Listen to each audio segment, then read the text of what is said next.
We're going to work from there.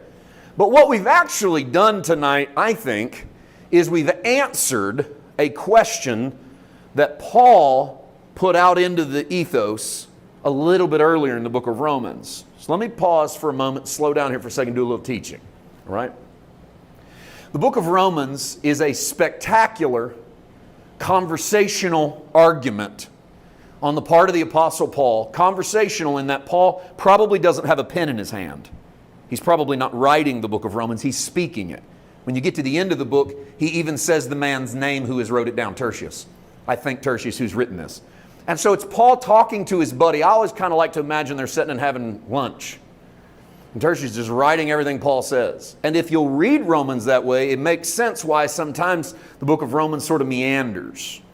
Paul will get on a topic and he'll hit it really well, and then he'll kind of slide over here in the weeds for half a chapter, and he'll ask a question or two and kind of go off the rails, and then he'll come back real hard onto his main point. You'll notice him do that a lot in the book of Romans early.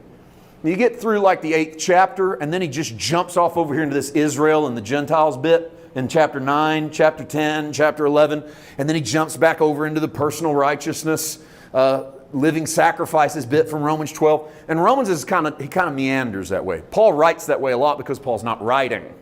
Paul's talking. And when we talk, we don't talk the way we write. And so we kind of move. We kind of snake around the topic. Paul also is great at asking questions. And in some ways, he's asking rhetorical questions because he doesn't expect his audience is actually going to write him an answer down. But also, and this is what's interesting to me in the difference between writing and talking. When you're writing, you write realizing that your statements can be pulled out of context. All right?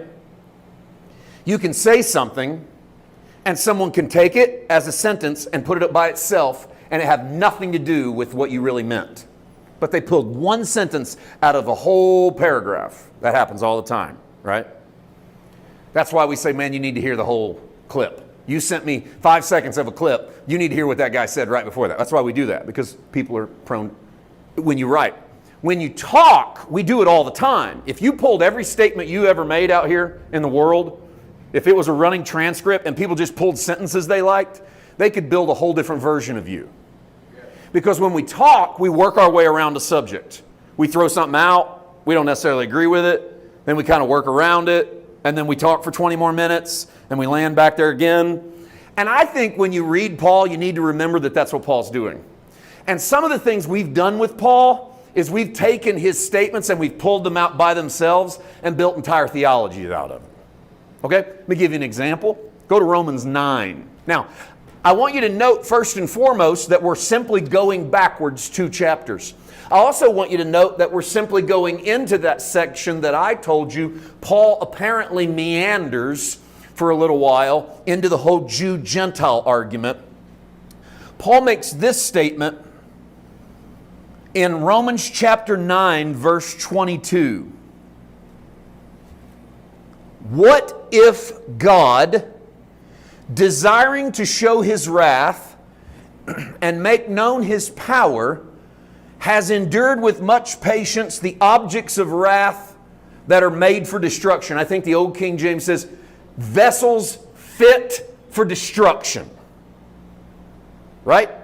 All right, before you read any further, go back to the top of that sentence, and I want you to notice the first 2 words. What if God? First 3 words. What if God? Does that sound like a question to you? What if God? What if God, desiring to show his wrath, make known his power, has endured with much patience objects of wrath fit for destruction? And what if he has done so in order to make known the riches of his glory for the objects of mercy, which he has prepared beforehand for glory, including us whom he's called, not from the Jews only, but also from the Gentiles?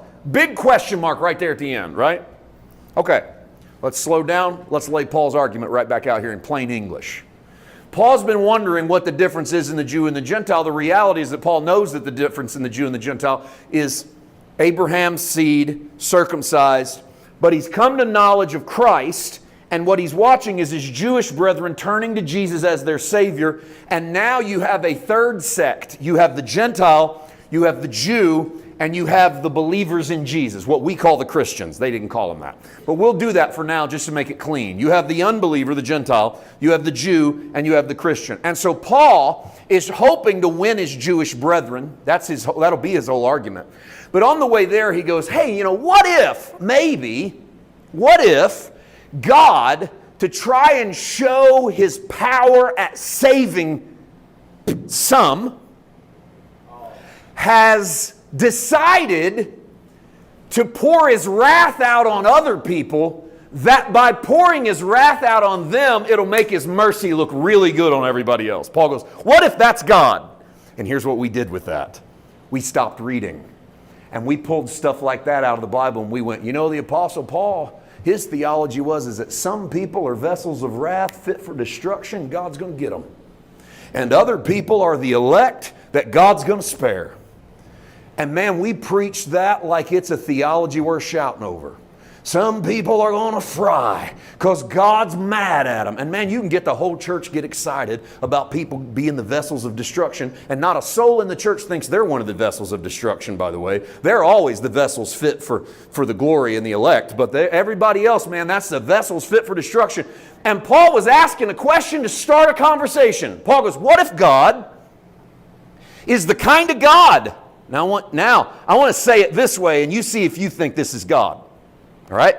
What if God's the kind of God that some people are just going to get it, so that by them getting it, can show how good he is to everybody else?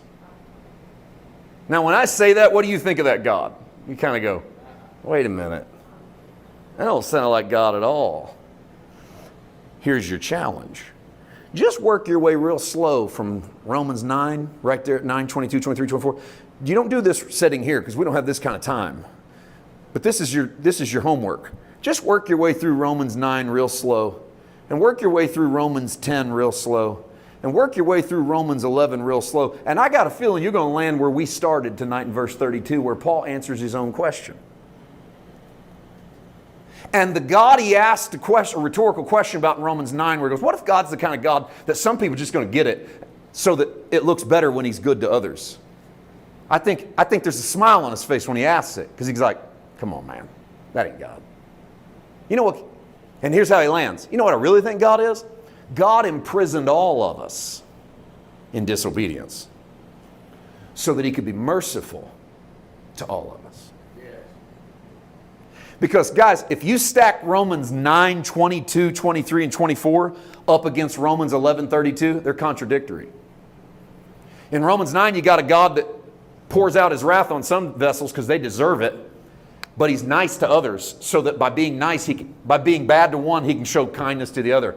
And Paul gets to the end of his argument and goes, no, you know what I really think happened?